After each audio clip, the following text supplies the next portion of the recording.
Hi hello എല്ലാവർക്കും സുഖമാണെന്ന് വിശ്വസിക്കുന്നു. ഇന്ന് ഈ ക്ലാസ്സിൽ ഡിസ്കസ് ചെയ്യാനായിട്ട് പോകുന്നത് +2 ബയോളജിയിലെ 8ാമത്തെ ചാപ്റ്ററായിട്ടുള്ള മൈക്രോബ്സ് ഇൻ ഹ്യൂമൻ വെൽഫെയറിൻ്റെ വൺ ഷോട്ട് ഫുൾ ചാപ്റ്റർ റിവിഷനാണ്. ഒറ്റ ഷോട്ടിൽ കംപ്ലീറ്റ് ചാപ്റ്റർ നമ്മൾ ഇന്ന് കവർ ചെയ്യുന്നതായിരിക്കും. നിങ്ങളുടെ പബ്ലിക് എക്സാമിന് അല്ലെങ്കിൽ ബോർഡ് എക്സാമിന് ഈ ചാപ്റ്ററിൽ നിന്ന് 2 മുതൽ 5 മാർക്കിന് വരെ ക്വസ്റ്റ്യൻസ് പ്രതീക്ഷിക്കാവുന്നതാണ്. അത്രയും ചെറിയൊരു ചാപ്റ്ററാണ്. ചെറിയ ചാപ്റ്റർ ആയതുകൊണ്ട് തന്നെ മാർക്ക് വെയിറ്റേജ് കുറവായതുകൊണ്ട് തന്നെ കുറേ പേര് ഈ ചാപ്റ്റർ പഠിക്കാതെ വിടുന്നുണ്ട്. എളുപ്പത്തിൽ സ്കോർ ചെയ്യാൻ പറ്റുന്ന ഒരു ചാപ്റ്ററാണ്. ബയോളജിയിലെ ബാക്കി ചാപ്റ്റേഴ്സിനെ സംബന്ധിച്ച് വെയിറ്റേജ് കുറഞ്ഞതും പിന്നെ എളുപ്പത്തിൽ മാർക്ക് സ്കോർ ചെയ്യാൻ പറ്റിയതുമായിട്ടുള്ള ഒരു ചാപ്റ്ററാണ് മൈക്രോബ്സ് ഇൻ ഹ്യൂമൻ വെൽഫെയർ എന്ന് പറയുന്നത്. എല്ലാ +2 സ്റ്റുഡൻസിനെയും ഈ ഒരു ക്ലാസ്സിലേക്ക് വെൽക്കം ചെയ്യുന്നു. ഒട്ടും വൈകിപ്പിക്കാതെ നമുക്കങ്ങ് ചാപ്റ്റർ സ്റ്റാർട്ട് ചെയ്യാം. അപ്പോൾ ഈ ചാപ്റ്ററിലെ ഇമ്പോർട്ടൻറ്റ് ടോപ്പിക്സ് എന്ന് പറയുന്നത്, അല്ലെങ്കിൽ ഈ ഒരു ചാപ്റ്ററിൽ പഠിക്കാനുള്ളത് ഇത്രയും കാര്യങ്ങളാണ്: microbes in household products, microbes in industrial products, microbes in sewage treatment, microbes in production of biogas, microbes in bio control agents, microbes as bio fertilisers. ഈ 6 കാര്യങ്ങൾ പഠിച്ചാൽ നമുക്ക് ചാപ്റ്റർ കംപ്ലീറ്റ് ചെയ്യാനായിട്ട് സാധിക്കും. അപ്പോൾ നമുക്ക് ചാപ്റ്ററിലോട്ട് പോകാം. അതിന് മുമ്പ് ഇൻട്രൊഡക്ഷൻ ഉണ്ട്. ഇൻട്രൊഡക്ഷൻ പലരും സ്കിപ്പ് ചെയ്യുന്ന പോർഷനാണ്. എക്സാമിന് ചിലപ്പോൾ ഇതിന് ചോദ്യം വരാം, അതുകൊണ്ടാണ് കൊടുത്തത്. നിങ്ങൾ ജസ്റ്റ് വായിച്ച് നോക്കുക. ഇൻട്രൊഡക്ഷൻ പറയുന്നത് നമ്മൾ ഈ ചാപ്റ്റർ മെയിൻലി ഫോക്കസ് ചെയ്യുന്നത് മൈക്രോബ്സിനെ പറ്റിയിട്ടാണ്. മൈക്രോബ്സ് എന്ന് പറയുമ്പോൾ സൂക്ഷ്മജീവികളെന്ന് പറയും. അതായത് നമ്മുടെ കണ്ണുകൊണ്ട് കാണാൻ പറ്റാത്ത മൈക്രോസ്കോപ്പിക് ആയിട്ടുള്ള ജീവികളെയാണ് മൈക്രോബ്സ് എന്ന് പറയുന്നത്. മൈക്രോബ്സ് എന്താണ് എല്ലായിടത്തും കാണാനായിട്ട് സാധിക്കും. എക്സാമ്പിൾ നമുക്ക് പറയാൻ പറ്റും, സോയിലിൽ കാണാൻ പറ്റും, വാട്ടറിൽ കാണാൻ പറ്റും, എയറിൽ കാണാൻ പറ്റും, നമ്മുടെ ശരീരത്തിൻ്റെ ഉള്ളിലും പിന്നെ പ്ലാന്റ്സിലും അനിമൽസിലും തന്നെ മൈക്രോബ്സിനെ കാണാനായിട്ട് സാധിക്കും. ജീവൻ പോസിബിൾ അല്ലാത്ത കണ്ടീഷൻസിൽ പോലും അവർ നിലനിൽക്കുന്നുണ്ട്. അതായത് deep inside the gives thermal വെൻസിൻ്റെ ഡീപ്പിൽ കാണാനായിട്ട് സാധിക്കും. അവിടെ ടെമ്പറേച്ചർ 100 ഡിഗ്രി സെൽഷ്യസിനേക്കാൾ ഹൈ ആണ്. അതായത് 100 ഡിഗ്രി സെൽഷ്യസ് വരെയുള്ള ടെമ്പറേച്ചറിൽ അവർ ജീവിക്കുന്നുണ്ട്. മണ്ണിൻ്റെ ഏറ്റവും അടിയിൽ, ഡീപ്പ് ഇൻസൈഡ് ദ സോയിൽ. പിന്നെ under the layers of snow several metres thick, നല്ല മീറ്റർ തിക്കായിട്ടുള്ള സ്നോ, മഞ്ഞിൻ്റെയൊക്കെ ലെയറിൻ്റെ ഇടയിൽ അവരെ കാണാനായിട്ട് സാധിക്കും. പിന്നെ ഹൈലി അസിഡിക് ആയിട്ടുള്ള എൻവയോൺമെൻറ്റ്സിൽ അവരെ കാണാനായിട്ട് സാധിക്കും. മൈക്രോബ്സ് എന്ന് പറയുമ്പോൾ പല ഇതിൽ നമുക്ക് അതിനെ ക്ലാസിഫൈ ചെയ്യാനായിട്ട് സാധിക്കും. പ്രോട്ടോസോവനായിട്ട്, ബാക്ടീരിയ ആയിട്ട്, ഫംഗൈ ആയിട്ട്, പിന്നെ microscopic animal and plant viruses ആയിട്ടും, പിന്നെ വൈറോയിഡ്സ് ആയിട്ടും, പിന്നെ പ്രയോൺസ് ആയിട്ടും, പിന്നെ പ്രോട്ടീനേഷ്യസ് ഇൻഫെഷ്യസ് ഏജൻസ് ആയിട്ടും നമുക്ക് ഇവരെ എന്ത് ചെയ്യാൻ പറ്റും, ക്ലാസിഫൈ ചെയ്യാനായിട്ട് സാധിക്കും. Microbes like bacteria and many fungi can be grown on nutritive media to form colonies that can be seen with the naked eye. Such cultures are useful in study on microorganisms. അതായത് microbes ആയിട്ടുള്ള ബാക്ടീരിയയും പിന്നെ ഫംഗസും nutritive ആയിട്ടുള്ള മീഡിയയിൽ colony പോലെ form ചെയ്യുകയും അവയെ നമുക്ക് നമ്മുടെ കണ്ണുകൾ കൊണ്ട് കാണാനായിട്ട് സാധിക്കുകയും ചെയ്യും. അങ്ങനെയുള്ള കൾച്ചേഴ്സ് ഒക്കെ മൈക്രോ ഓർഗാനിസത്തിന്റെ സ്റ്റഡീസിന് യൂസ്ഫുൾ ആണ്. അതിന്റെ പിക്ചർ നമ്മൾ NCERT ടെക്സ്റ്റ് ബുക്കിൽ കൊടുത്തിട്ടുണ്ട്. നിങ്ങൾ എന്ത് ടെക്സ്റ്റ് ബുക്ക് നോക്കുക, എൻ്റെ പിക്ചർ കാണിക്കുന്നതായിരിക്കും. പിന്നെ microbes cause a large number of disease in animals and plants, but all microbes are not harmful. Several are useful to us in diverse ways. ഇതിൽ പറഞ്ഞിരിക്കുന്നതാണ് microbes കാരണം ധാരാളം അസുഖങ്ങൾ, ഡിസീസസ് അനിമൽസിലും പ്ലാന്റ്സിലും പിന്നെ ഹ്യൂമൻസിലും ഒക്കെ ഉണ്ടാവുന്നുണ്ട്. പക്ഷേ എല്ലാ മൈക്രോബ്സും ഹാർംഫുൾ ആണോ എന്ന് ചോദിച്ചാൽ എല്ലാ മൈക്രോബ്സും ഹാർംഫുൾ അല്ല. ധാരാളം മൈക്രോബ്സ് ഹ്യൂമൻസിന് യൂസ്ഫുൾ ആണ്. ഒരു രീതിയിൽ അല്ലെങ്കിൽ മറ്റൊരു രീതിയിൽ മൈക്രോബ്സ് മനുഷ്യന് ധാരാളം യൂസ്ഫുൾ ആണ്. മൈക്രോബ്സ് ഇൻ ഹ്യൂമൻ വെൽഫെയർ എന്ന് പറയുന്ന ഈ ഒരു ചാപ്റ്ററിൽ നമ്മൾ പഠിക്കാൻ പോകുന്നത് മനുഷ്യന് യൂസ്ഫുൾ ആയിട്ടുള്ള രീതിയിൽ മൈക്രോബ്സിനെ കൊണ്ടുള്ള ഉപയോഗങ്ങൾ, പിന്നെ അതിൻ്റെ ആപ്ലിക്കേഷൻസ്, അതിൻ്റെ കാര്യങ്ങളൊക്കെയാണ് ഈ ഒരു ചാപ്റ്ററിൽ പഠിക്കുന്നത്. ഇൻട്രൊഡക്ഷൻ പാർട്ടിൽ ഇത്രയും കാര്യങ്ങളാണ് പറയുന്നത്. ഇനി ഈ ചാപ്റ്ററിന്റെ മെയിൻ ടോപ്പിക്സിലോട്ട് നമുക്ക് കിടക്കാം. മൈക്രോബ്സ് ആയിട്ടുള്ള ബാക്ടീരിയയും വൈറസിൻ്റെയും പിക്ചേഴ്സാണ് ഇതിൽ കൊടുത്തിരിക്കുന്നത്. ബാക്ടീരിയാസിനെ പല രീതിയിൽ എന്ത് ചെയ്തിട്ടുണ്ട്, ക്ലാസിഫൈ ചെയ്തിട്ടുണ്ട്. റോഡ് ഷേപ്ഡ്, സ്പൈറൽ ഷേപ്ഡ് എന്ന് അങ്ങനെയൊക്കെ. പിന്നെ വൈറസിൻ്റെ പിക്ചർ നിങ്ങൾക്ക് കാണാനായിട്ട് സാധിക്കും. ഈ ഫംഗസ്, ബാക്ടീരിയയൊക്കെ കോളനി പോലെ ഫോം ചെയ്ത് കിടക്കുന്നതിൻ്റെ പിക്ചർ താഴെ കൊടുത്തിട്ടുണ്ട് കൾച്ചർ പ്ലേറ്റിൽ. അതും കൂടെ നിങ്ങൾ എന്ത് ചെയ്യുക, ജസ്റ്റ് ഒന്ന് നോക്കുക. ഫസ്റ്റ് ടോപ്പിക്കിലേക്ക് പോകാം. Microbes in household products, അതായത് വീട്ടിൽ ഉപയോഗിക്കുന്ന പ്രോഡക്ട്സിൽ മൈക്രോബ്സിനെ കൊണ്ട് എന്തൊക്കെ യൂസസ് ആണ് ഉണ്ടാകുന്നതിനെ പറ്റിയാണ് ഫസ്റ്റ് ഇതിൽ പറയുന്നത്. നമ്മൾ മൈക്രോബ്സിനെ അല്ലെങ്കിൽ മൈക്രോബ്സിൽ നിന്നും കിട്ടുന്ന പ്രോഡക്ട്സിനെ നമ്മൾ ഡെയിലി ഉപയോഗിക്കുന്നുണ്ട്. അതായത് നിത്യജീവിതത്തിൽ നിന്ന് നമ്മൾ ഉപയോഗിക്കുന്നുണ്ട്. എക്സാമ്പിളായിട്ട് പറഞ്ഞാൽ production of curd from milk, അതായത് പാലിൽ നിന്നും തൈര് പ്രൊഡ്യൂസ് ചെയ്യുന്ന ആ ഒരു process. Lactobacillus and other commonly called lactic acid bacteria grow in milk and convert it to curd. Lactobacillus അതിന് കോമൺ ആയിട്ട് നമ്മൾ വിളിക്കുന്ന ഒരു പേരുണ്ട്, ലാക്റ്റിക് ആസിഡ് ബാക്ടീരിയ, LAB അല്ലെങ്കിൽ ലാബ് എന്ന് പറയും. അത് മിൽക്കിൽ എന്ത് ചെയ്യും, വളരും. പാലിലാണ് അത് ഗ്രോ ചെയ്യുന്നത്. എന്നിട്ട് അതിനെ എന്ത് ചെയ്യും, കേർഡാക്കി, അതായത് തൈരാക്കി അതിനെ മാറ്റും. ആ ഒരു ബാക്ടീരിയയുടെ ഗ്രോത്തിന്റെ സമയത്ത് അത് ആസിഡ് പ്രൊഡ്യൂസ് ചെയ്യുകയും അത് എന്ത് ചെയ്യും, ആ ഒരു പാലിനെ കട്ട പിടിപ്പിക്കും. കോയാഗുലേറ്റ് ചെയ്യുക മീൻസ് കട്ട പിടിപ്പിക്കുക. പിന്നെ എന്ത് ചെയ്യും, ആ ഒരു മിൽക്കിനകത്ത് പ്രോട്ടീൻസ് ഉണ്ട്. മിൽക്ക് പ്രോട്ടീൻസിനെ ആ ഒരു ബാക്ടീരിയ ഡൈജസ്റ്റ് ചെയ്യുകയും ചെയ്യും. ഇങ്ങനെയാണ് എന്താവുന്നത്, ആ ഒരു മിൽക്ക് കേടാക്കി മാറ്റാൻ സഹായിക്കുന്ന ആ ഒരു ബാക്ടീരിയയുടെ പേര് ചോദിച്ചാൽ ലാക്റ്റിക് ആസിഡ് ബാക്ടീരിയ ഇമ്പോർട്ടൻ്റ് ആയിട്ടുള്ള കാര്യമാണ്. നമ്മുടെ ശുദ്ധമായിട്ടുള്ള പാലിൽ കുറച്ച് എമൗണ്ട് തൈര് എന്ത് ചെയ്യും, ചേർത്ത് കൊടുക്കും. ഇനാക്കുലോ അല്ലെങ്കിൽ സ്റ്റാർട്ടറായിട്ട്. എന്തിനു വേണ്ടിയാണ്, അങ്ങനെ ചേർത്ത് കൊടുക്കുന്ന ആ ഒരു തൈരിൽ മില്യൺ കണക്കിന് ലാക്റ്റിക് ആസിഡ് ബാക്ടീരിയ ഉണ്ട്. അതൊരു നിശ്ചിത ടെമ്പറേച്ചർ എത്തുമ്പോൾ എന്ത് ചെയ്യും, മൾട്ടിപ്ലൈ ചെയ്യുകയും, അതായത് 1 100 100 1000 1000 10000 അങ്ങനെ മൾട്ടിപ്ലൈ ചെയ്ത് അതെന്ത് ചെയ്യും, പാലിനെ എന്താക്കി മാറ്റും, കേർഡ് തൈരാക്കി മാറ്റും. അത് പിന്നെ വേറെ എന്തുകൂടെ ചെയ്യുന്നുണ്ട്, it also improves its nutritional quality by increasing vitamin B12. അതായത് വിറ്റാമിൻ B12 കൂട്ടിക്കൊണ്ട് അതിൻ്റെ ന്യൂട്രീഷണൽ ക്വാളിറ്റി അത് ഇംപ്രൂവ് ചെയ്യുന്നുണ്ട്. പിന്നെ നമ്മുടെ സ്റ്റൊമക്കിലും ഈ ലാക്റ്റിക് ആസിഡ് ബാക്ടീരിയ ഒരു ബെനിഫിഷ്യൽ ആയിട്ടുള്ള ഒരു പങ്ക് വഹിക്കുന്നുണ്ട്. ഡിസീസ് കാസിംഗ് മൈക്രോബ്സിനെ ചെക്ക് ചെയ്യുന്നു. പിന്നെ നമ്മുടെ ഫുഡ് ഐറ്റംസ് ആയിട്ടുള്ള ദോശ, ഇഡ്ഡലി ഇതൊക്കെ ഉണ്ടാക്കാനായിട്ട് ഉപയോഗിക്കുന്ന മാവ് ഫെർമെൻറ്റ് ചെയ്യുന്നത് ബാക്ടീരിയയാണ്. Fermentation means മാവിനെ പൊടിപ്പിക്കുന്നത് ബാക്ടീരിയയാണ്. നിങ്ങൾ ശ്രദ്ധിച്ചിട്ടുണ്ടെന്ന് അറിയത്തില്ല, ഈ മാവ് ഇങ്ങനെ പഫ് ചെയ്ത് നിൽക്കുന്നത് ആയിട്ട് കാണാനായിട്ട് സാധിക്കും. മാവ് ഇങ്ങനെ പൊങ്ങി നിൽക്കുന്നതായിട്ട് കാണാനായിട്ട് സാധിക്കും. അതിൻ്റെ കാരണം എന്ന് പറയുന്നത് കാർബൺ ഡൈ ഓക്സൈഡ് പ്രൊഡ്യൂസ് ചെയ്യുന്നത് കൊണ്ടാണ് മാവ് ഇങ്ങനെ പഫ് ചെയ്ത് വരാനായിട്ട് കാരണം നമ്മൾ പാത്രത്തിലൊക്കെ മാവ് എന്ത് ചെയ്യും അടച്ചിങ്ങനെ വെച്ചിരിക്കുമ്പോൾ അല്ലെങ്കിൽ ഫ്രിഡ്ജിലോ പുറത്തോ വെച്ചിരിക്കുമ്പോൾ മാവ് എന്ത് ചെയ്യും പിറ്റേ ദിവസം എടുത്ത് നോക്കുമ്പോൾ ജസ്റ്റ് ഇങ്ങനെ വീർത്ത് ഇങ്ങനെ പൊങ്ങി വരാറുണ്ട് അല്ലെങ്കിൽ കവറിൽ നിന്നൊക്കെ ഇങ്ങനെ വീർക്കാറുണ്ടിരുന്നു. അതിന്റെ കാരണം എന്താണ്? Carbon dioxide gas produce ചെയ്യുന്നത് കൊണ്ടാണ് മാവ് ഇങ്ങനെ വീർക്കാനുള്ള കാരണം അല്ലെങ്കിൽ പൊങ്ങി വരാനുള്ള കാരണം. നമ്മുടെ ഈ ബ്രെഡിന്റെ മാവിനെയൊക്കെ പുളിപ്പിക്കുന്നത് ആരാണ്? ബേക്കേഴ്സ് ഈസ്റ്റ് എന്നറിയപ്പെടുന്ന സക്കാരോമൈസസ് സെർവീസി എന്ന് പറയുന്ന ആ ഒരു ഈസ്റ്റ് ആണ് എന്ത് ചെയ്യുന്നത്? മാവിനെ പുളിപ്പിക്കുന്നത്. ഫെർമെന്റേഷൻ നടക്കുമ്പോൾ carbon dioxide gas produce ചെയ്യുകയും മാവ് ഇങ്ങനെ പൊങ്ങി വരാറുണ്ട്. പിന്നെ നിങ്ങൾക്ക് എന്താണ് കാർബൺ ഡൈ ഓക്സൈഡ് പ്രൊഡ്യൂസ് ചെയ്യുന്നതിന്റെ ഫലമായിട്ട് ചെറിയ ബബിൾസ് ഒക്കെ നിങ്ങൾക്ക് മാവിൽ കാണാനായിട്ട് സാധിക്കും. നിങ്ങൾ ഇതുവരെ ശ്രദ്ധിച്ചിട്ടില്ലെങ്കിൽ ഒന്ന് എന്ത് ചെയ്യുക, ജസ്റ്റ് ശ്രദ്ധിച്ച് നോക്കുക. ഇതൊക്കെ നമുക്ക് റിയൽ ലൈഫുമായിട്ട് കണക്ട് ചെയ്യാൻ പറ്റുന്ന എക്സാമ്പിൾസ് ആണ്. ബ്രെഡൊക്കെ ഉണ്ടാക്കാൻ ഉപയോഗിക്കുന്ന മാവിനെ പുളിപ്പിക്കുന്നത് ബേക്കേഴ്സ് ഈസ്റ്റ് എന്നറിയപ്പെടുന്ന സക്കാരോമൈസസ് സെർവീസിയെയാണ്. സോ ഈ പേരൊക്കെ നിങ്ങൾ കൃത്യമായിട്ട് പഠിച്ചു വെക്കുക. എക്സാമിനൊക്കെ പലതവണ ചോദിച്ചിട്ടുള്ള ക്വസ്റ്റ്യൻ ആണ്. മൈക്രോബ്സിന്റെ ഫെർമെന്റേഷനിലൂടെ ധാരാളം ട്രഡീഷണൽ ഡ്രിങ്ക്സും പിന്നെ ആഹാര സാധനങ്ങളും ഒക്കെയാണ് ഉണ്ടാക്കുന്നത്. സോ അതിന്റെ എക്സാമ്പിൾ പറയുകയാണെങ്കിൽ ടോഡി പൈനാപ്പിൾ എന്നൊക്കെ പറയും. അതൊരു ട്രഡീഷണൽ ഡ്രിങ്ക് ആണ്. സാധാരണ ഇന്ത്യയിലെ ചില പാർട്സിലൊക്കെ അത് നിർമ്മിക്കാറുണ്ട്. അത് നിർമ്മിക്കുന്നത് എങ്ങനെയെന്ന് വെച്ചാൽ എങ്ങനെയാണ്? ഈ പാമ്പ് മീൻസ് പന എന്നാണ് പറയുന്നത്. പനയുടെ സാപ്പിനെ എന്ത് ചെയ്യും? ഫെർമെന്റേഷൻ നടത്തിയാണ് ഈ ഒരു ടോഡി എന്ന് പറയുന്ന ആ ഒരു ട്രഡീഷണൽ ഡ്രിങ്ക് പ്രിപ്പയർ ചെയ്തിരുന്നത്. അതുപോലെ തന്നെ ഈ മൈക്രോബ്സിനെ നമ്മൾ ഫിഷിനെ ഫെർമെന്റേഷൻ നടത്താനും സോയാബീൻ പിന്നെ ബാംബൂ ഷൂട്ട്സിനെയൊക്കെ ഫെർമെന്റേഷൻ നടത്തി ഫുഡ് പ്രിപ്പയർ ചെയ്യാനും ഉണ്ടാക്കാറുണ്ട്. പിന്നെ ചീസ് എന്ന് പറയുന്നത് എന്താണ്? പഴയ ഓൾഡസ്റ്റ് ആയിട്ടുള്ള ഒരു ഫുഡ് ഐറ്റമാണ്. അതിൽ മൈക്രോബ്സിനെ ഉപയോഗിച്ചിട്ടുണ്ട്. വ്യത്യസ്ത തരം ചീസാണ് ഉള്ളത്. നമുക്കറിയാം വെറൈറ്റി ഫ്ലേവേഴ്സ് ആയിരിക്കും, വെറൈറ്റി ടെക്സ്ചേഴ്സ് ആയിരിക്കും, അല്ലെങ്കിൽ എന്താണ് അതിന് വ്യത്യസ്ത ടേസ്റ്റ് ആയിരിക്കും. ഓരോ ചീസിന് വ്യത്യസ്ത ടേസ്റ്റ് ആയിരിക്കും. എക്സാമ്പിൾ ആയിട്ട് പറയുന്നത് എന്താണ്? Swiss cheese. സോ സ്വിസ് ചീസിന് പ്രത്യേകത എന്താണെന്ന് വെച്ചാൽ അതിലെ ലാർജ് ഹോൾസ് ആണുള്ള ആ ചീസ് മൊത്തം എന്താണ്? ഹോൾസ് ആണുള്ള വലിയ വലിയ ഹോൾസ് ഉണ്ട്. ഇതിന് കാരണമായിട്ട് പറയുന്നത് ഈ ഒരു ചീസ് ധാരാളം എമൗണ്ട് കാർബൺ ഡൈ ഓക്സൈഡ് എന്ത് ചെയ്യുന്നുണ്ട്? പ്രൊഡ്യൂസ് ചെയ്യുന്നുണ്ട്. സോ അപ്പോൾ ഒരു ചോദ്യം വരും, ആരാണ് കാർബൺ ഡൈ ഓക്സൈഡ് ഈ ചീസിൽ ഇങ്ങനെ എക്സസ് അമൗണ്ടിൽ പ്രൊഡ്യൂസ് ചെയ്യുന്നത്? വേറെ ആരുമല്ല, ഒരു ബാക്ടീരിയ ഉണ്ട്, പ്രൊപ്പയോണിക് ബാക്ടീരിയം ഷർമാനി എന്ന് പറയുന്ന ഈ ഒരു ബാക്ടീരിയയാണ് സ്വിസ് ചീസിലെ കാർബൺ ഡൈ ഓക്സൈഡ് എക്സസ് എമൗണ്ടിൽ പ്രൊഡ്യൂസ് ചെയ്യുകയും അങ്ങനെയാണ് ആ ഒരു ചീസിന് ലാർജ് ഹോൾ വരാൻ കാരണം. ഇതും എക്സാമിന് ചോദിക്കുന്നുണ്ട്. ഈ ബാക്ടീരിയയും വൈറസിന്റെയും ഫംഗസിന്റെയും ഒക്കെ പേര് ഈ ചാപ്റ്ററിൽ പറയുന്നത് എന്ത് ചെയ്യുക? കൃത്യമായിട്ട് തന്നെ പഠിച്ചു വെക്കുക. അടുത്തത് റോക്ക്ഫോർട്ട് ചീസാണ്. ഇതിനെയാണ് കിങ് ഓഫ് ചീസസ് എന്ന് പറയുന്നത്, ചീസുകളുടെ രാജാവ് എന്ന് പറയുന്നത്. ഇതിനെ മുളപ്പിച്ചെടുക്കുന്നത് ഒരു പ്രത്യേകതരം ഫംഗസ് എന്ത് ചെയ്യും? വളർത്തിയിട്ടാണ് ഈ ഒരു ചീസിനെ മുളപ്പിച്ച് എടുക്കുന്നത്. അതുകൊണ്ട് തന്നെ എന്താണ്? ഇതിനൊരു പ്രത്യേക ഫ്ലേവർ ആയിരിക്കും. സോ ആ ഫംഗസ് ഉപയോഗിക്കുന്നത് കൊണ്ട് തന്നെ എന്താണ്? ഒരു പ്രത്യേക ഫ്ലേവർ ആയിരിക്കും ഈ ഒരു ചീസിനുള്ളത്. അപ്പോൾ ഹൗസ് ഹോൾഡ് പ്രോഡക്ട്സിൽ മൈക്രോബ്സിന്റെ യൂസസ് നമ്മൾ എന്താണെന്ന് പഠിച്ചു കഴിഞ്ഞു. അടുത്തത് മൈക്രോബ്സ് ഇൻ ഇൻഡസ്ട്രിയൽ പ്രോഡക്ട്സ്. ഇൻഡസ്ട്രീസിലെ മൈക്രോബ്സിനെ കൊണ്ടുള്ള യൂസസ് ആണ് നമുക്കെടുത്ത് ഡിസ്കസ് ചെയ്യാനായിട്ടുള്ളത്. മൈക്രോബ്സ് കാരണം എന്താണ്? മനുഷ്യന് വാല്യബിൾ ആയിട്ടുള്ള കുറേ പ്രോഡക്ട്സ് നമുക്ക് സിന്തസൈസ് ചെയ്യാനായിട്ട് പറ്റുന്നു. എക്സാമ്പിൾ ആയിട്ട് ബിവറേജസും ആന്റിബയോട്ടിക്സും നമുക്ക് പറയാനായിട്ട് സാധിക്കും. ഇൻഡസ്ട്രിയൽ സ്കെയിലിൽ നമുക്ക് പ്രൊഡക്ഷൻ നടത്തുമ്പോൾ എന്താണ്? ധാരാളം മൈക്രോബ്സിനെ വളർത്താനായിട്ട് ലാർജ് വെസൽസ് വേണം. സോ ആ ലാർജ് വെസൽസിനെ വിളിക്കുന്ന പേരാണ് ഫെർമെന്റേഴ്സ്. അതായത് നമുക്ക് ഇൻഡസ്ട്രിയൽ യൂസസിന് വേണ്ടി മൈക്രോബ്സിനെ ധാരാളമായിട്ട് വളർത്തേണ്ടതുണ്ട്. സോ അങ്ങനെ വളർത്താൻ ഉപയോഗിക്കുന്ന ആ ഒരു മീഡിയത്തിനെ വിളിക്കുന്ന പേരാണ്, അല്ലെങ്കിൽ ആ ഒരു ലാർജ് വെസലിനെ വിളിക്കുന്ന പേരാണ് ഫെർമെന്റേഴ്സ് എന്ന് പറയുന്നത്. അപ്പോൾ മൈക്രോബ്സിനെ ലാർജ് സ്കെയിലിൽ കൾച്ചർ ചെയ്യാൻ ഉപയോഗിക്കുന്ന ആ ഒരു വെസൽസിനെയാണ് ഫെർമെന്റേഴ്സ് എന്ന് നമ്മൾ പറയുന്നത്. ഇൻഡസ്ട്രിയൽ പ്രോഡക്ട്സിന് നമ്മൾ 2 എക്സാമ്പിൾ പറഞ്ഞിട്ടുണ്ടായിരുന്നു, ബിവറേജസും പിന്നെ ആന്റിബയോട്ടിക്സും. നമ്മൾ ഫെർമെന്റഡ് ബിവറേജസിലോട്ടാണ് അടുത്ത് പോകാനായിട്ട് പോകുന്നത്.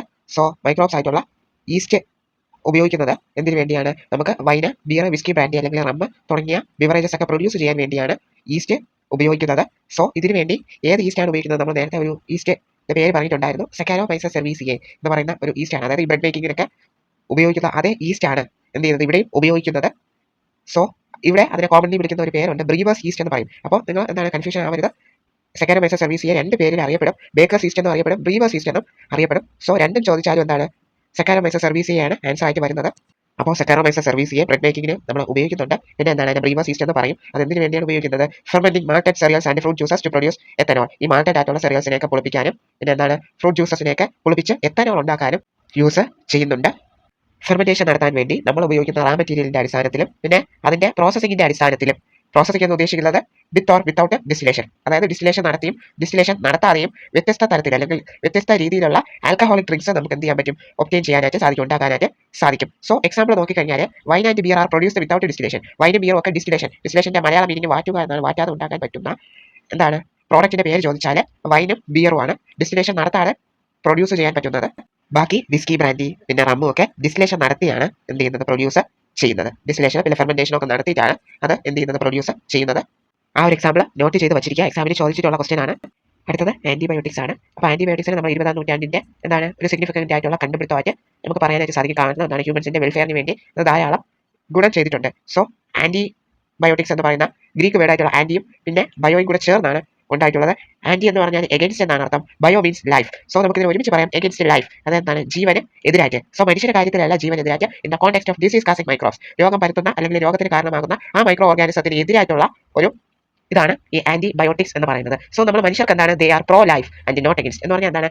നമുക്ക് എതിരായിട്ടല്ല ഈ ആന്റിബയോട്ടിക്സ് എന്ന് പറയുന്നത്, രോഗം പരത്തുന്ന മൈക്രോബ്സിന് എതിരായിട്ടാണ് ആന്റിബയോട്ടിക്സ് എന്ത് ചെയ്യുന്നത്? വർക്ക് ചെയ്യുന്നത്. സോ അപ്പോൾ നമ്മൾ ഈ സന്ദർഭത്തിൽ ആദ്യം കണ്ടുപിടിച്ച ആന്റിബയോട്ടിക്കിന്റെ പേര് നമ്മൾ എന്ത് ചെയ്യണം, പഠിച്ചിരിക്കണം. എക്സാമിന് ചോദിക്കുന്ന ഒരു പോർഷനാണിത്.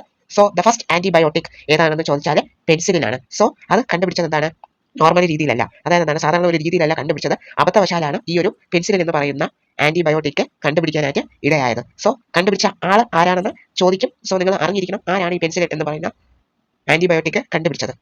പെൻസിലിൻ എന്ന് പറയുന്ന ആന്റിബയോട്ടിക് കണ്ടുപിടിച്ചത് അലക്സാണ്ടർ ഫ്ലെമിംഗ് എന്ന് പറയുന്ന സയന്റിസ്റ്റ് ആണ്. അദ്ദേഹത്തിന്റെ പിക്ചറും പിന്നെ അദ്ദേഹം വർക്ക് ചെയ്തുകൊണ്ടിരുന്ന ബാക്ടീരിയയുടെ പേരും അതിന്റെ പിക്ചറും ഇവിടെ കൊടുത്തിട്ടുണ്ട്. അലക്സാണ്ടർ ഫ്ലെമിംഗ് എന്ന് പറയുന്ന സയന്റിസ്റ്റ് വർക്ക് ചെയ്തുകൊണ്ടിരുന്ന ബാക്ടീരിയയുടെ പേരാണ് സ്റ്റെഫൈലോകോക്കൈ ബാക്ടീരിയ, അല്ലെങ്കിൽ സ്റ്റെഫൈലോകോക്കസ് എന്ന് നമുക്ക് പറയാം. എങ്ങനെയാണ് പെൻസിലിൻ ഡിസ്കവർ ചെയ്തത് എന്നതിലേക്കാണ് ഇനി പോകാൻ പോകുന്നത്. അലക്സാണ്ടർ ഫ്ലെമിംഗ് സ്റ്റെഫൈലോകോക്കൈ എന്ന് പറയുന്ന ബാക്ടീരിയയായിട്ട് വർക്ക് ചെയ്തുകൊണ്ടിരിക്കുകയായിരുന്നു. ഒരിക്കൽ അദ്ദേഹം ഒബ്സർവ് ചെയ്തപ്പോൾ അദ്ദേഹം ഒരു സയന്റിസ്റ്റ് ആണെന്ന് പറഞ്ഞു. സോ അദ്ദേഹം ലാബിലാണ് ഇരിക്കുന്നത്. സോ അദ്ദേഹത്തിന്റെ എന്താണ്, വാഷ് ചെയ്യാത്ത ഒരു കൾച്ചർ പ്ലേറ്റിൽ, അല്ലെങ്കിൽ പെട്രി ഡിഷ് എന്ന് നമുക്ക് പറയാം, ആ ഒരു കൾച്ചർ പ്ലേറ്റിൽ എന്ത് ചെയ്യുന്നു, ഒരു മോൾഡ് ഇങ്ങനെ വളരുന്നതായിട്ട് അദ്ദേഹം കണ്ടു. ഒരു മോൾഡ് വളരുന്നതായിട്ട് കണ്ടു. സോ ആ ഇതിന് ചുറ്റും എന്താണ്, സ്റ്റെഫൈലോകോക്കൈ എന്ന് പറയുന്ന ബാക്ടീരിയ വളരുന്നില്ല. അപ്പോൾ എന്താണ്, അദ്ദേഹത്തിന് ബൾബ് കത്തുക എന്നൊക്കെ നമ്മൾ പറയുന്നത്. അദ്ദേഹത്തിന് അവിടെ ഒരു ബൾബ് കത്തി. അദ്ദേഹം കാരണം അന്വേഷിച്ചു, എന്താണ് ഈ മോൾഡിന് ചുറ്റും സ്റ്റെഫൈലോകോക്കൈ എന്ന് പറയുന്ന ബാക്ടീരിയ വളരാത്തത്. ഇനി അദ്ദേഹത്തിന്റെ ഒബ്സർവേഷൻ ആണ്. സോ അദ്ദേഹത്തിന് കണ്ടെത്താനായിട്ട് സാധിച്ചത് ഒരു കെമിക്കല് ആ മോൾഡ് എന്ത് ചെയ്യുന്നുണ്ട്, പ്രൊഡ്യൂസ് ചെയ്യുന്നുണ്ട്. സോ അദ്ദേഹം അതിനൊരു പേരിട്ടു, പെൻസിലിൻ എന്ന് പേരിട്ടു. ഏതിനു ശേഷം, ആഫ്റ്റർ ദ മോൾഡ് പെൻസിലിയം നോട്ടേറ്റം. ആ ഒരു മോൾഡ് പെൻസിലിയം നോട്ടേറ്റം എന്നായിരുന്നു. സോ അതുകൊണ്ട് തന്നെ അദ്ദേഹം അതിന് പെൻസിലിൻ എന്ന് പേരിട്ടു. സോ എന്നിരുന്നാലും എന്താണ്, എല്ലാ സംഭവങ്ങളും കുറച്ചുകൂടെ സെറ്റ് ആവണമെങ്കിൽ, അല്ലെങ്കിൽ അത് എഫക്റ്റീവായിട്ട് വരണമെങ്കിൽ, അല്ലെങ്കിൽ അതിന്റെ ഫുൾ പൊട്ടൻഷ്യൽ പുറത്ത് വരണമെങ്കിൽ എന്തെങ്കിലും ഒരു സംഭവം നടക്കണമെന്ന് നമുക്കറിയാം അല്ലേ. അങ്ങനെ ഒരു സംഭവം ഉണ്ടായി. ഇതിനെ ഒരു എഫക്റ്റീവായിട്ടുള്ള ഒരു ആന്റിബയോട്ടിക് ആക്കാൻ രണ്ട് പേര് വന്നിട്ടുണ്ടായിരുന്നു. പുതിയ രണ്ട് സയന്റിസ്റ്റ് ആണ്, ഏണസ്റ്റ് ചീൻ ആൻഡ് ഹവാർഡ് ഫ്ലോറെ. ഇവർ രണ്ടുപേരും കൂടെ നമ്മുടെ അലക്സാണ്ടർ ഫ്ലെമിംഗിന്റെ കൂടെ എന്ത് ചെയ്തിട്ടുണ്ടായിരുന്നു, ജോയിൻ ചെയ്തിട്ടുണ്ടായിരുന്നു. ഇത് എഫക്റ്റീവായിട്ട് അവർക്ക് യൂസ് ചെയ്യാനായിട്ട് സാധിച്ചത് എപ്പോഴാണെന്ന് അറിയാമോ? എഫക്റ്റീവായിട്ട് ഉപയോഗിക്കാൻ സാധിച്ചത് നമ്മുടെ ഫസ്റ്റ് വേൾഡ് വാർ അല്ല, സെക്കൻഡ് വേൾഡ് വാറിന്റെ സമയത്താണ് ഇത് എഫക്റ്റീവായിട്ട് ഈ ആന്റിബയോട്ടിക് യൂസ് ചെയ്യാനായിട്ട് സാധിച്ചത്. എന്ന് പറഞ്ഞാൽ അമേരിക്കൻ സോൾജേഴ്സിനെ ട്രീറ്റ് ചെയ്യാൻ, മുറിവേറ്റ അമേരിക്കൻ സോൾജേഴ്സിനെയൊക്കെ ട്രീറ്റ് ചെയ്യാനായിട്ട് എന്ത് ചെയ്തു, ഇവർ ഈ പെൻസിലിൻ എന്ന് പറയുന്ന ആന്റിബയോട്ടിക് ഉപയോഗിച്ചു. ഇതിന്റെ ഫലമായി ഫ്ലെമിംഗിനും ചീനിനും ഫ്ലോറയ്ക്കും 1945 നോബൽ പ്രൈസ് ഈ ഒരു ഡിസ്കവറിക്ക് കിട്ടി. നോബൽ പ്രൈസ് അവർക്ക് കിട്ടി. സോ പെൻസിലിന് ശേഷം എന്താണ്, ധാരാളം ആന്റിബയോട്ടിക്സ് മൈക്രോബ്സ് എന്നൊന്നും ഇതേപോലെ പ്യൂരിഫൈ ചെയ്തെടുക്കാനായിട്ട് തുടങ്ങി. ആന്റിബയോട്ടിക്സ് കാരണം മരണം വരെ ഉണ്ടാവാൻ സാധ്യതയുള്ള ഡിസീസിൽ നിന്നും നമുക്ക് എന്താണ്, ചെറുത്തുനിൽപ്പ് സാധിച്ചു. സോ ഏതൊക്കെയാണ്, പ്ലേഗ്, വൂപ്പിംഗ് കഫ്, അതായത് കാലിക്കാൻസി, ഡിഫ്തീരിയ, ഗാൽഗോട്ടു, പിന്നെ ലെപ്രസി, കുഷ്ഠരോഗം എന്ന് പറയും. സോ ഈ രോഗങ്ങളാണ് നമ്മുടെ ഇന്ത്യക്ക് ചുറ്റും, അല്ലെങ്കിൽ ഈ ഒരു ഗ്ലോബിൽ, ഈ ഭൂഗോളത്തിലുള്ള മില്യൺ കണക്കിന് ആൾക്കാരെ കൊന്നുകൊണ്ടിരുന്ന ഈ ഒരു രോഗത്തിൽ നിന്നും എന്താണ്, ആന്റിബയോട്ടിക്സിന്റെ സഹായത്തോടു കൂടെ നമുക്ക് ഒരു ചെറുത്തുനിൽപ്പ് സാധിച്ചു. അതുകൊണ്ട് തന്നെ നമുക്ക് എന്താണ്, ആന്റിബയോട്ടിക്സ് ഇല്ലാത്ത ഒരു ലോകത്തിനെ പറ്റി ഇന്ന് ചിന്തിക്കാനായിട്ട് സാധിക്കത്തില്ല. Next topic chemicals enzymes and other bioactive molecules. അപ്പോൾ മൈക്രോബ്സിനെ നമ്മൾ കൊമേഴ്ഷ്യൽ ആയിട്ടും പിന്നെ ഇൻഡസ്ട്രിയൽ പ്രൊഡക്ഷന് വേണ്ടിയും ഉപയോഗിക്കാറുണ്ടായിരുന്നു. Industrial production of certain chemicals ആയിട്ടുള്ള ഓർഗാനിക് ആസിഡ് പിന്നെ ആൽക്കഹോൾസ് എൻസൈംസിന്റെ പ്രൊഡക്ഷന് വേണ്ടി നമ്മൾ ഉപയോഗിക്കാറുണ്ട്.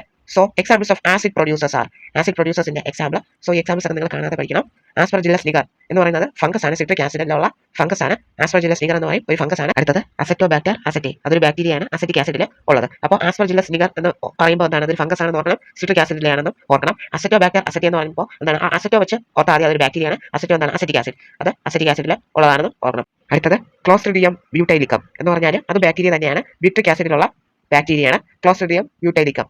അടുത്ത ലാക്ടോബാസിലസ്, അത് ബാക്ടീരിയയാണ്, ലാക്ടിക് ആസിഡ്. സോ നമ്മൾ പഠിച്ചതാണ് LAB, ഫസ്റ്റത്തെ ടോപ്പിക്കിൽ പഠിച്ചതാണ് ലാക്ടിക് ആസിഡ് ബാക്ടീരിയ അല്ലെങ്കിൽ ലാക്ടോബാസിലസിനെ പറ്റി. ഇത് ലാക്ടിക് ആസിഡ് ബാക്ടീരിയയാണ്.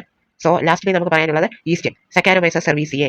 എത്തനോളിന്റെ കൊമേഴ്ഷ്യൽ പ്രൊഡക്ഷന് വേണ്ടി നമ്മൾ ഉപയോഗിക്കുന്നു. ഏത് ഈസ്റ്റാണ്, സക്കാരോമൈസസ് സെർവീസിയെ. അപ്പോൾ ആസിഡ് പ്രൊഡ്യൂസേഴ്സിന്റെ എക്സാമ്പിൾ ഏതൊക്കെയാണ്, ആസ്പെർജില്ലസ് നിഗർ ഒരു ഫംഗസ് ആണ്, സിട്രിക് ആസിഡ് പിന്നെ സിട്രിക് ആസിഡിലുള്ളത് ഫംഗസ് ആണ്, സിട്രിക് ആസിഡിലുള്ളത് മാത്രമാണ് ഫംഗസ് ആസ്പെർജില്ലസ് നിഗർ. ബാക്കി എന്താണ്, അസറ്റോബാക്ടർ അസറ്റെ, അസറ്റിക് ആസിഡിലുള്ള ഒരു ബാക്ടീരിയയാണ്. ക്ലോസ്ട്രിഡിയം ബ്യൂട്ടൈലിക്കോ എന്ന് പറയുന്നത് ബ്യൂട്രിക് ആസിഡിലുള്ള ഒരു ബാക്ടീരിയയാണ്.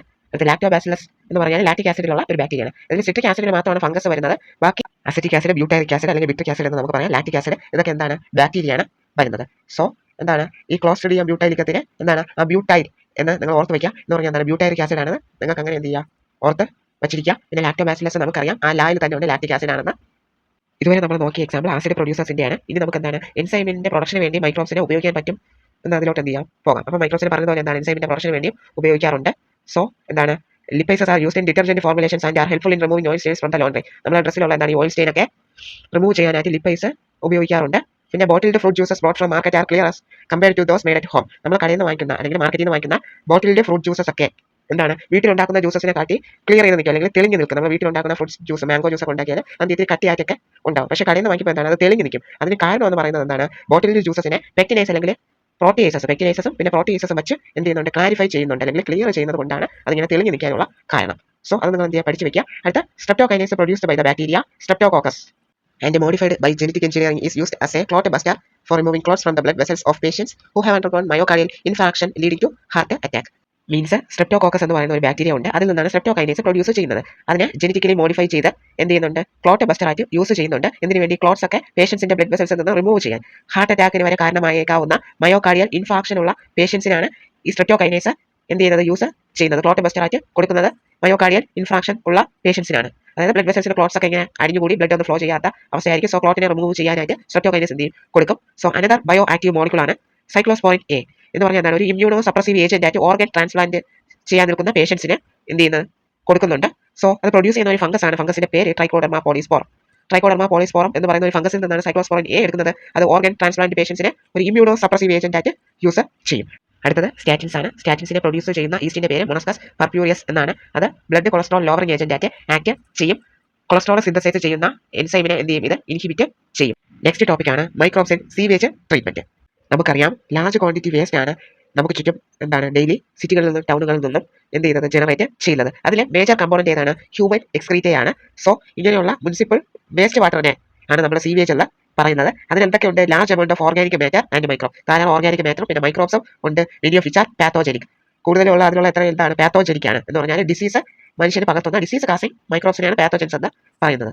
അപ്പോൾ ഈ സീവേജിനെ ഡിസ്പോസ് ചെയ്യുന്നതിന് മുമ്പ് എന്ത് ചെയ്യാറുണ്ട്, സീവേജ് ട്രീറ്റ്മെന്റ് പ്ലാന്റിൽ STPs വെച്ച് അതിന് എന്ത് ചെയ്യാറുണ്ട്, ട്രീറ്റ് ചെയ്ത് അതിന്റെ പൊല്യൂഷന്റെ അളവൊക്കെ കുറയ്ക്കാറുണ്ട്. അതിന് ലെസ് പൊല്യൂട്ടിങ് ആക്കാറ് ഉണ്ട്. സോ ഈ വേസ്റ്റ് വാട്ടറിന്റെ ട്രീറ്റ്മെന്റ് കണ്ടക്ട് ചെയ്യുന്നത് ഹെട്രോട്രോപിക് മൈക്രോബ്സ് ആണ്. ഇത് സീവേജിൽ നാച്ചുറലി എന്ത് ചെയ്യും, കാണുന്ന ഒരു മൈക്രോബാണ് ഹെട്രോട്രോപിക് മൈക്രോബ്സ് എന്ന് പറയും. സോ ഈ ഒരു ട്രീറ്റ്മെന്റ് 2 സ്റ്റേജ് ആയിട്ടാണ് നടത്തുന്നത്.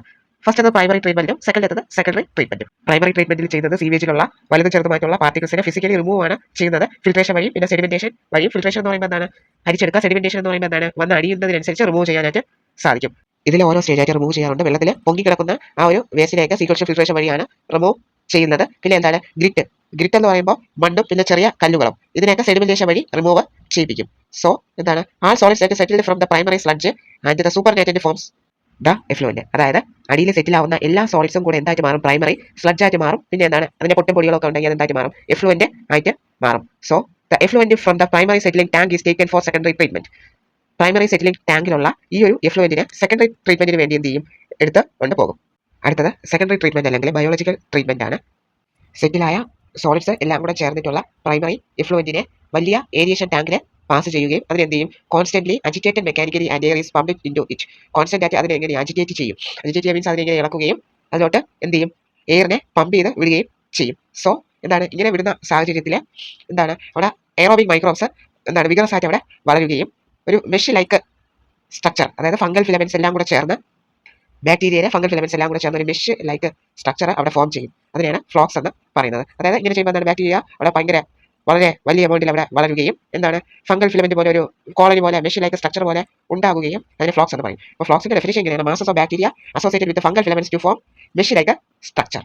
അപ്പോൾ ഈ ബാക്ടീരിയ ഇങ്ങനെ വളർന്നുകൊണ്ടിരിക്കുന്ന സമയത്ത് അല്ലെങ്കിൽ ഈ മൈക്രോബ് ഇങ്ങനെ വളർന്നുകൊണ്ടിരിക്കുന്ന സമയത്ത് എന്താണ്, consume the major part of the organic മാറ്ററിന്റെ എഫ്ലുവന്റിലുള്ള ഓർഗാനിക് മാറ്ററിന്റെ മേജർ പാർട്ട്, പകുതിയോളം ഭാഗം എന്താണ്, ഈ ബാക്ടീരിയ ഈ മൈക്രോബ് എന്ത് ചെയ്യുന്നുണ്ട്, കഴിക്കുന്നുണ്ട് അല്ലെങ്കിൽ കൺസ്യൂം ചെയ്യുന്നുണ്ട്. This reduces the BOD. BOD full form എല്ലാവരും അറിഞ്ഞിരിക്കണം, biochemical oxygen demand of the effluent. So ഇങ്ങനെ ഈ ഒരു എഫ്ലുവന്റിനെ ആ ഒരു മൈക്രോബ് കഴിക്കുന്നതിലൂടെ ആ ഒരു വേസ്റ്റിന്റെ എന്താണ്, BOD കുറയും.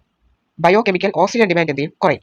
BOD refers to the amount of the oxygen that would be consumed if all the organic matter in 1 liter of water were oxidized by the bacteria. അതായത് 1 ലിറ്റർ വെള്ളം ഉണ്ടെങ്കിൽ ആ 1 ലിറ്റർ വെള്ളത്തിൽ ഉള്ള ഓർഗാനിക് മാറ്റേഴ്സിനെ അത്രയും കൺസ്യൂം ചെയ്യാൻ അല്ലെങ്കിൽ ഓക്സിഡൈസ് ചെയ്യാൻ വേണ്ടുന്ന ഓക്സിജന്റെ എമൗണ്ട് ആണ് എന്ന് പറയുന്നത് ബയോകെമിക്കൽ ഓക്സിജൻ ഡിമാൻഡ് എന്ന് പറയുന്നത്.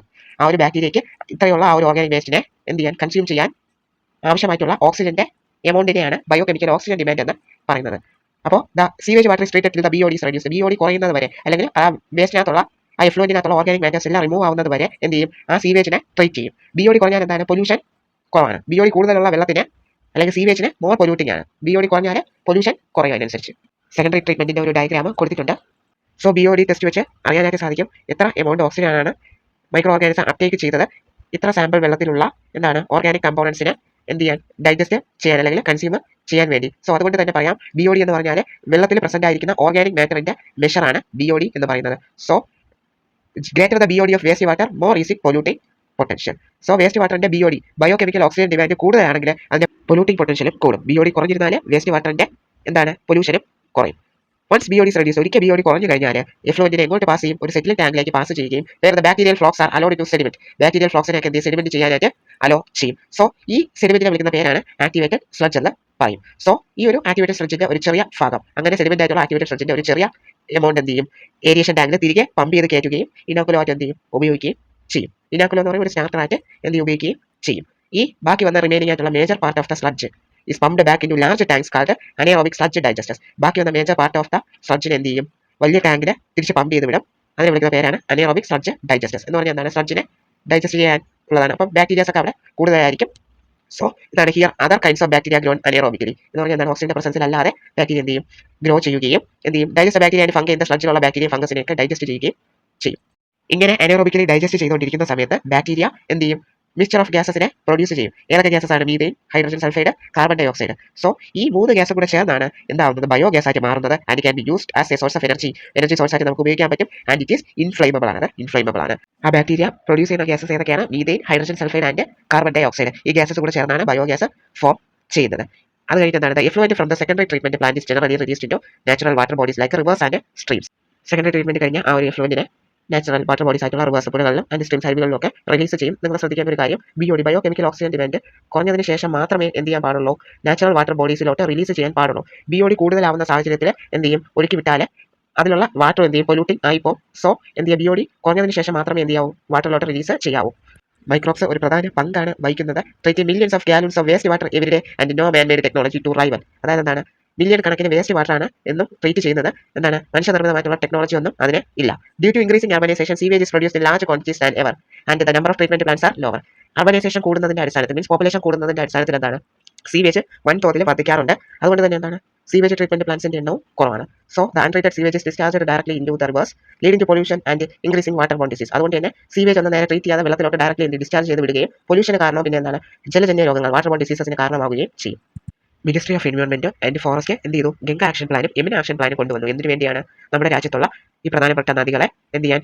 സംരക്ഷിക്കാനാണ്. പൊല്യൂഷനിൽ നിന്ന് പ്രൊട്ടക്ട് ചെയ്യാൻ വേണ്ടിയാണ്. ഈ പ്ലാൻസ് പ്രകാരം എന്താണ്? It is proposed to build large number of sewage treatment plants. ധാരാളം സീവേജ് ട്രീറ്റ്മെന്റ് പ്ലാന്റ്സ് നിർമ്മിക്കുകയും so that only treated sewage may be discharge in the rivers. അങ്ങനെയാണെങ്കിൽ എന്താണ്? ട്രീറ്റ് ചെയ്ത സീവേജ് മാത്രമേ വെള്ളത്തിൽ ഡിസ്ചാർജ് ചെയ്യുകയുള്ളൂ. അടുത്തത് microbes in production of biogas. Biogas എന്ന് പറയുന്നത് is a mixture of gases containing. കൂടുതലായിട്ടുള്ളത് ഏതാണ്? മീഥെയിനാണ് കൂടുതലായിട്ട് അതിൽ ഉള്ളത്. പ്രൊഡ്യൂസ് ചെയ്ത microbial activity and may be used as a fuel. Microbial ആക്ടിവിറ്റിയുടെ ഇതിൽ കൂടെയാണ് പ്രൊഡ്യൂസ് ചെയ്യുന്നത്. പിന്നെ ഫ്യൂവലായിട്ട് ഇതിനെ യൂസ് ചെയ്യും. സോ മൈക്രോബ്സിനെ കൊണ്ട് എന്താണ്? വ്യത്യസ്ത തരത്തിലുള്ള ഗ്യാഷ്യസ് എൻഡ് പ്രോഡക്ട്സ് ഒക്കെ എന്ത് ചെയ്യാൻ പറ്റും? ആ മൈക്രോബ്സിന്റെ ഗ്രോത്തിന്റെ സമയത്തും അതിന്റെ മെറ്റാബോളിസത്തിന്റെ സമയത്തും പ്രൊഡ്യൂസ് ചെയ്യാനായിട്ട് സാധിക്കും. So the types of gas depends upon the microbes and the organic substrate the utilise. അപ്പോൾ ആ ഒരു ഗ്യാസ് പ്രൊഡ്യൂസ് ചെയ്യുന്നതിന്റെ ടൈപ്പിനെ ഡിപ്പെൻഡ് ചെയ്യുന്നത് മൈക്രോബ്സിനെയും അവർ യൂട്ടിലൈസ് ചെയ്യുന്ന ഓർഗാനിക് സബ്സ്ട്രേറ്റിനെ ആശ്രയിച്ച് ഇരിക്കും. എക്സാമ്പിളായിട്ട് fermentation of dough, cheese making and production of beverages the main gas produced was carbon dioxide. അതായത് മാവ് പൊളിക്കുന്നതിലും ചീസിന്റെ മേക്കിങ്ങിലും പിന്നെ ബിവറേജസിന്റെ പ്രൊഡക്ഷനിലും മെയിനായിട്ട് ഗ്യാസ് പ്രൊഡ്യൂസ് ചെയ്തത് ഏതാണ്? കാർബൺ ഡൈ ഓക്സൈഡ് ആണ്. However certain bacteria will grow anaerobically on cellulosic material, produce large amount of methane along with the carbon dioxide and hydrogen. Means എന്താണ്? ഒരു certain bacteria cellulosic മെറ്റീരിയലിൽ ഓക്സിജന്റെ പ്രസൻസ് ഇല്ലാതെ അനേറോബിക്കലി grow ചെയ്യുകയും എന്താണ്? ലാർജ് എമൗണ്ടിൽ മീഥെയിനും അതോടൊപ്പം തന്നെ കാർബൺ ഡൈ ഓക്സൈഡും ഹൈഡ്രജനും പ്രൊഡ്യൂസ് ചെയ്യുകയും ചെയ്യും. ഈ ബാക്ടീരിയയെ വിളിക്കുന്ന ഒരു പേരുണ്ട്, മെത്തനോജൻസ് എന്ന് പറയും. അതിന്റെ കോമൺ ബാക്ടീരിയത്തിന് പറയുന്ന പേരാണ് മെത്തനോ ബാക്ടീരിയ. മെത്തനോജൻസ് എവിടെയാണ് കോമൺലി കാണുന്നത്? സീവേജ് ട്രീറ്റ്മെന്റിന്റെ സമയത്തുള്ള അനേറോബിക് സ്ലഡ്ജിലാണ് കോമൺ ആയിട്ട് അവ കാണുന്നത്. ഈ ബാക്ടീരിയ എന്താണ്? റൂമനിൽ പ്രസന്റ് ആണ്. കാറ്റിലിന്റെ റൂമനിൽ പ്രസന്റ് ആണ്. റൂമൻ എന്ന് പറയുമ്പോൾ എന്താണ്? പാർട്ട് ഓഫ് സ്റ്റൊമക്കിന്റെ ഒരു ഭാഗമാണ്. അല്ലെങ്കിൽ റൂമിനിന്റെ അനിമൽസിന്റെ ഗട്ടിൽ ഈ മെത്തനോജൻസ് പ്രസന്റ് ആണെന്ന് നമുക്ക് പറയാനായിട്ട് കഴിയും. A lot of cellulosic material present in the food of കാറ്റിൽ is also present in the rumen. അതായത് എന്താണ്? ധാരാളം സെല്ലുലോസ് അടങ്ങിയ ഫുഡ് എന്ത് ചെയ്യുന്നുണ്ട്? കാറ്റിലെ ഇൻടേക്ക് ചെയ്യുകയും അതെന്താണ്? റൂമനിൽ പ്രസന്റ് ആണ്. സോ റൂമനിൽ വെച്ച് എന്ത് ചെയ്യും? ഈ ബാക്ടീരിയ അങ്ങനെയുള്ള സെല്ലുലോസിനെ ബ്രേക്ക് ചെയ്യുകയും എന്ത് ചെയ്യും? ആ ഒരു കാറ്റിലിന്റെ ന്യൂട്രീഷന് വേണ്ടുന്ന കാര്യങ്ങൾ ചെയ്യുകയും ചെയ്യും. ദസ് ദ എക്സ്ക്രീറ്റ അല്ലെങ്കിൽ dung of cattle commonly called gobar is rich in this bacteria. അതുകൊണ്ട് തന്നെ കാറ്റിലിന്റെ എക്സ്ക്രീറ്റയിൽ അല്ലെങ്കിൽ ആ കാറ്റിലിന്റെ ഡങ്ങിൽ എന്താണ്? കോമൺലി വിളിക്കുന്ന പേരുണ്ട് ഗോബർ എന്ന് പറയും. ഈ മെത്തനോജൻസ് എന്ന് പറയുന്ന ഈ ഒരു ബാക്ടീരിയ ഉണ്ട്. Dung can be used for generation of biogas. അങ്ങനെയുള്ള ഡങ്ങിനെ ബയോഗ്യാസ് ഉണ്ടാക്കാനായിട്ട് ഉപയോഗിക്കാറുണ്ട്. അതിന് കോമൺ ആയിട്ട് വിളിക്കുന്ന പേര് ഗോബർ ഗ്യാസ് എന്നാണ്. സോ ബയോഗ്യാസ് പ്ലാന്റിനകത്ത് എന്തൊക്കെ കാണും? ഒരു കോൺക്രീറ്റ് ടാങ്ക് കാണും. 10 മുതൽ 15 അടി ആഴത്തിലുള്ള ഒരു കോൺക്രീറ്റ് ടാങ്ക് കാണും. അതിലാണ് ബയോ വേസ്റ്റും കളക്ട് ചെയ്യുന്നത്. പിന്നെ and slurry of dung is feed. പിന്നെ എന്താണ്? ആ ഒരു കാറ്റിൽ നിന്ന് കിട്ടുന്ന ഡങ്ക് എന്ത് ചെയ്യും? അതിന് ഇട്ടുകൊടുക്കും. പിന്നെ a floating cover is placed over the slurry. സ്ലറിയുടെ പുറത്ത് എന്താണ്? ഒരു ഫ്ലോട്ട് ചെയ്ത് നിൽക്കുന്ന ഒരു കവർ ഇട്ടിട്ടുണ്ട്. Which keeps on rising as the gas is produced in the tank due to microbial ആക്ടിവിറ്റിയുടെ സഹായത്തോടു കൂടെ എന്താണ്? അതിൽ ഗ്യാസ് പ്രൊഡ്യൂസ് ചെയ്യുന്നതിനനുസരിച്ച് ആ കവർ എന്ത് ചെയ്യും? റൈസ് ആവും. The biogas plant has an outlet. Biogas പ്ലാന്റിന് ഒരു ഔട്ട്ലെറ്റ് ഉണ്ട് which is connected to a pipe to supply biogas to near by houses. തൊട്ടടുത്തുള്ള വീടുകളിൽ ബയോഗ്യാസ് സപ്ലൈ ചെയ്യാനായിട്ട് ഒരു പൈപ്പ് വഴി തന്നെ എന്ത് ചെയ്യും കണക്ട് ചെയ്യും. The spend slurry is remove to another outlet. അങ്ങനെ സ്പെൻഡ് ചെയ്ത ആ ഒരു സ്ലറി എന്ത് ചെയ്യും അടുത്ത ഔട്ട്ലെറ്റിലോട്ട് റിമൂവ് ചെയ്യുകയും and use as a fertiliser വളമായിട്ട് ഉപയോഗിക്കുകയും ചെയ്യും. കാറ്റിൽ ഡങ്കൊക്കെ റൂറൽ ഏരിയാസിൽ ലാർജ് ക്വാണ്ടിറ്റീസിലൊക്കെ അവൈലബിൾ ആണ്. സോ അവിടെ കാറ്റിൽസിനെ ധാരാളം പർപ്പസിന് വേണ്ടി ഉപയോഗിക്കാറുണ്ട്. ബയോഗ്യാസ് പ്ലാന്റ്സ് കൂടുതലായിട്ട് എവിടെയാണ് ബിൽഡ് ചെയ്യുന്നത്? റൂറൽ ഏരിയാസിലാണ് ബയോഗ്യാസ് പ്ലാന്റ് ഒക്കെ ബിൽഡ് ചെയ്യുന്നത്. അങ്ങനെ അതിൽ നിന്ന് എടുക്കുന്ന ബയോഗ്യാസ് ഉപയോഗിച്ച് കുക്കിങ്ങിനും പിന്നെ ലൈറ്റിങ്ങിനും വേണ്ടി ഉപയോഗിക്കാറുണ്ട് അവിടുത്തെ ആൾക്കാർ. The technology of biogas production was developed in India mainly due to the efforts of Indian Agriculture Research Institute IARI and Khadi and Village Industries Commission KVIC. അതായത് ഇന്ത്യയിലെ ബയോഗ്യാസ് പ്രൊഡക്ഷൻ്റെ ടെക്നോളജി ഡെവലപ്പ് ചെയ്യാൻ കാരണം ആരുടെ എഫേർട്സിൻ്റെ ഒക്കെ ഫലമാണ് ഇന്ത്യൻ അഗ്രികൾച്ചർ റിസർച്ച് ഇൻസ്റ്റിറ്റ്യൂട്ട് IARIയുടെയും പിന്നെ Khadi and village industries commission KVICയുടെയും എഫേർട്സ് കാരണമാണ് ഇന്ത്യയിലെ ബയോഗ്യാസ് പ്ലാന്റ് പ്രൊഡ്യൂസ് ചെയ്യാനായിട്ടുള്ള കാരണം. പിന്നെ ഒരു ബയോഗ്യാസ് പ്ലാന്റിന്റെ പണം അതിൽ എന്ത് ചെയ്തിട്ടുണ്ട് കൊടുത്തിട്ടുണ്ട്.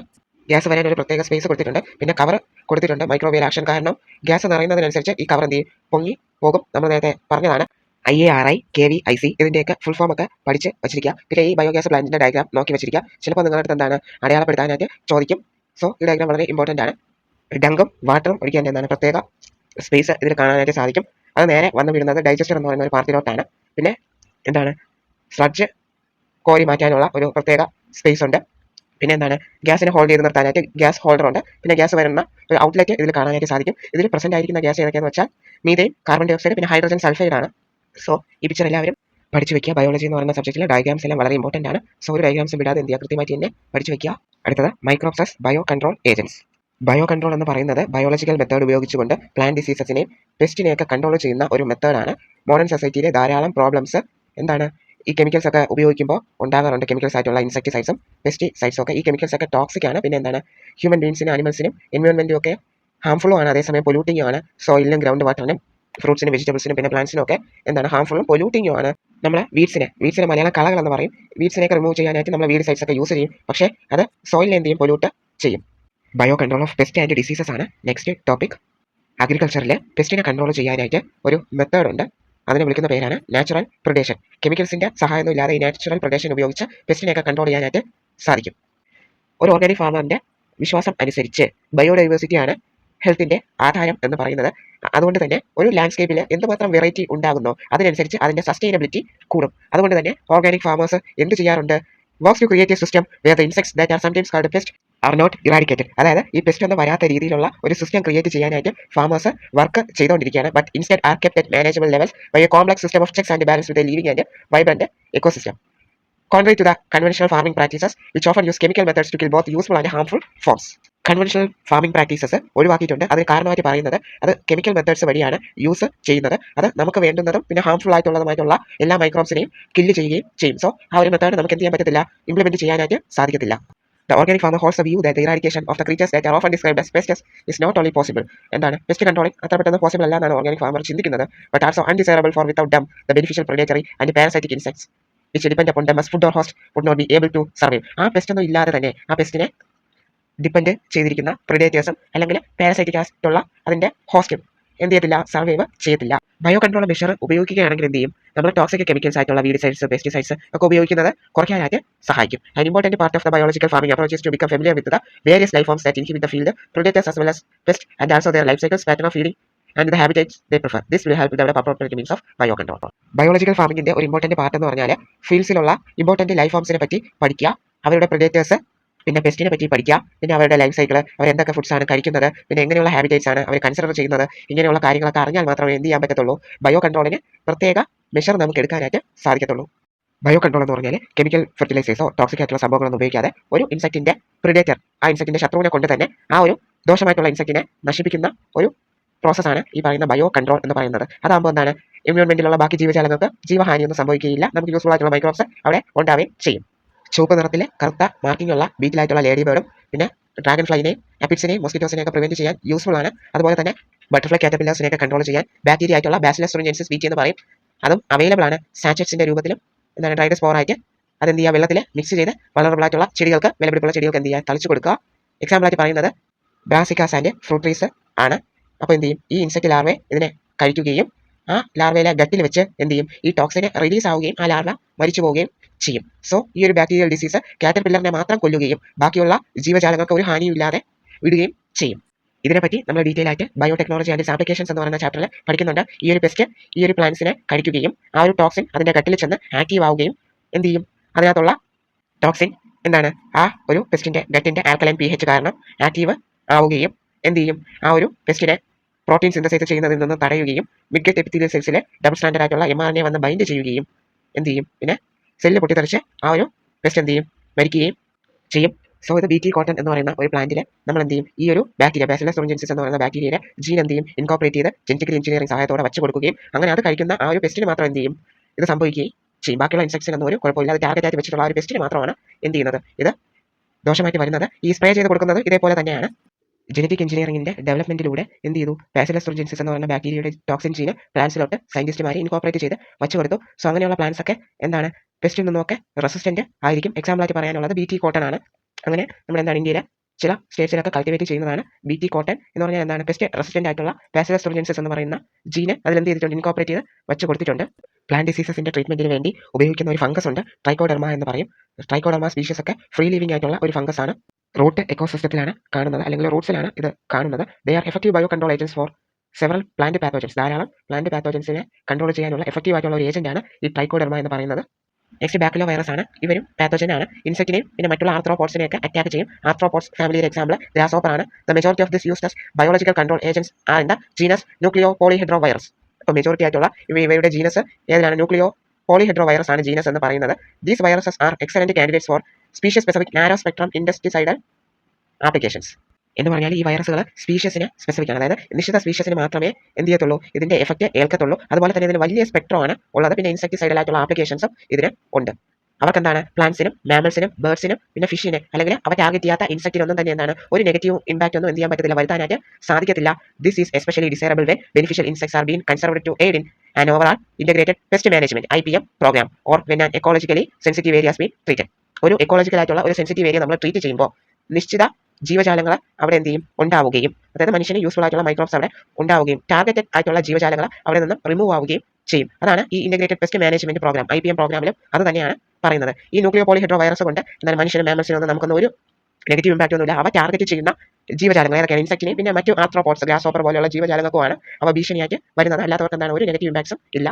അടുത്തത് ഈ ചാപ്റ്ററിന്റെ ലാസ്റ്റ് ടോപ്പിക്കിലേക്ക് കടക്കുകയാണ്, മൈക്രോബ്സ് ബയോ ഫെർട്ടിലൈസേഴ്സ്. നമ്മൾ കെമിക്കൽ ഫെർട്ടിലൈസേഴ്സ് ഒക്കെ കൂടുതലായിട്ട് ഉപയോഗിച്ചാൽ ധാരാളം പ്രശ്നങ്ങൾക്ക് അത് കാരണമാകും. അതുകൊണ്ട് തന്നെ എന്താണ് ഒരു വലിയ പ്രഷറാണ് അനുഭവിച്ചുകൊണ്ടിരിക്കുന്നത് ഓർഗാനിക് ഫാമിങ്ങിലോട്ട് സ്വിച്ച് ചെയ്യാനും പിന്നെ ബയോ ഫെർട്ടിലൈസേഴ്സ് ഒക്കെ ഉപയോഗിക്കാനും. Bio fertilisers are organisms that enrich the nutrient quality of the soil. Bio fertilisers എന്ന് പറഞ്ഞാൽ എന്താണ്, ഓർഗാനിസം ആണ്. മണ്ണിന്റെ ന്യൂട്രിയന്റ് ക്വാളിറ്റി എന്ത് ചെയ്യും, അവ കൂട്ടും, എൻറിച്ച് ചെയ്യും. Main sources are bacteria, fungi and cyanobacteria. അപ്പോൾ ബയോ ഫെർട്ടിലൈസേഴ്സിന്റെ സോഴ്സ് എവിടെ നിന്നാണ്, ബാക്ടീരിയ, ഫംഗൈ പിന്നെ സൈനോ ബാക്ടീരിയ ആണ്. The nodules on the roots of leguminous plants formed by the symbiotic associations of rhizobium. അപ്പോൾ ലെഗുമിനസ് പ്ലാന്റ്സിന്റെ റൂട്ട്സിലുള്ള ആ ഒരു വട്ടമായിട്ടിരിക്കുന്ന നോഡ്യൂൾസ് ഉണ്ടാവുന്നത് റൈസോബിയത്തിന്റെ സിംബയോട്ടിക് അസോസിയേഷനിൽ നിന്നാണ്. These bacteria fix atmospheric nitrogen into organic forms which is used by the plant as nutrient. ഈ bacteria atmospheric നൈട്രജനെ fix ചെയ്യുകയും അതിനെ ഓർഗാനിക് ഫോമിലോട്ട് മാറ്റുകയും ചെയ്യും. അതെന്ത് പ്ലാന്റ് ന്യൂട്രിയൻസിന് വേണ്ടി ഉപയോഗിക്കും, ന്യൂട്രിയന്റ് ആയിട്ട് പ്ലാന്റ് ഉപയോഗിക്കും. Other bacteria can fix atmospheric nitrogen while free living in the soil. Examples Azospirillum and Azotobacter, thus enriching the nutrient content of the soil. വേറൊരു ബാക്ടീരിയ ഉണ്ട്, അവയ്ക്കും അറ്റ്മോസ്ഫിയറിലുള്ള നൈട്രജൻ ഫിക്സ് ചെയ്യാൻ പറ്റും, പക്ഷേ അവർ ഫ്രീ ലിവിംഗ് ആണ്, സോയിലിൽ free living. Example Azospirillum, Azotobacter ആണ്. അവ എന്ത് ചെയ്യും, മണ്ണിന്റെ നൈട്രജൻ കണ്ടന്റ് എന്ത് ചെയ്യും, ഇൻക്രീസ് ചെയ്യും.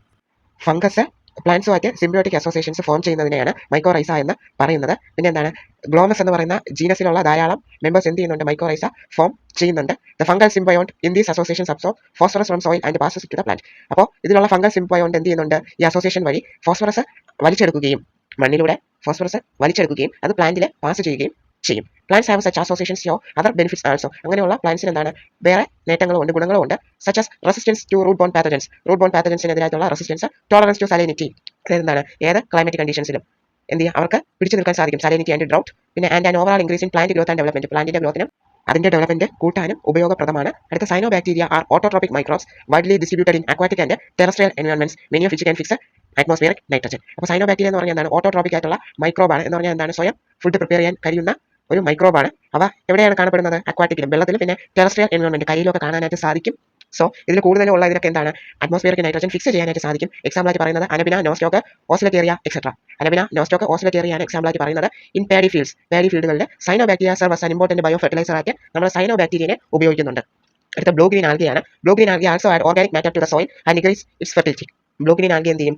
സോയിൽ ഓർഗാനിക് മാറ്റർ കൂട്ടുകയും പിന്നെ അതിന്റെ മണ്ണിന്റെ ഫലപുഷ്ടി കൂട്ടുകയും ചെയ്യും, ഫെർട്ടിലിറ്റി കൂട്ടുകയും ചെയ്യും. Current in our country a number of bio fertilisers are available commercially in the markets. നമ്മുടെ മാർക്കറ്റുകളിൽ എന്താണ് ധാരാളം ബയോ ഫെർട്ടിലൈസേഴ്സ് ഒക്കെ അവൈലബിൾ ആണ് നമ്മുടെ രാജ്യത്ത്.